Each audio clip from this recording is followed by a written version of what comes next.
నోరు మంచిదైతే ఊరు మంచిది అన్నారు. ఈట నోరు పెట్టుకొని మాట్లాడిర్రు అనుకో ఏ పని జరగదు.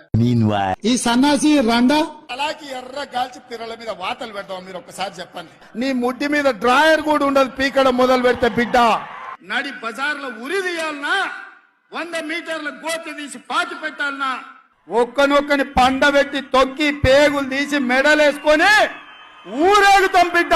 లోపల నా కొడుకులు ఛానళ్లు ఉన్నాయి కదా అని అడ్డగోలు చేస్తే చూసుకుంటూ ఊకుంటా అంటారు. పండబెట్టి తొక్కి పేగులు తీస్తా గాడిద కొడుకులు నొక్కనొక్కని. అట్లాంటి లపుట్ నా కొడుకులకు నేను సమాధానం చెప్పను.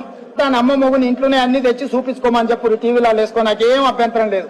ఓ సన్నాసోడా, సోయలేనుడా, చవట దద్దమ్మ, దిక్కుమాలోడా, దివానగా నెత్తి మీద కాలు పెట్టి తొక్కకపోతే గుండు కొట్టించుకుంటే నా కొడుకల్లారా రండి. అట్లనే తెలంగాణ ప్రజలు అడవి పందుల్లా అయ్యో అరే సన్నాసోడా, మా కార్యకర్తలు వాళ్ళని పట్టుకొని యాప చెట్టు కట్టేసి లాగుల తొండలిచ్చి కొడతారని చెప్పి బోర్ల బొక్కలు పండబెట్టి తొక్కుతాం.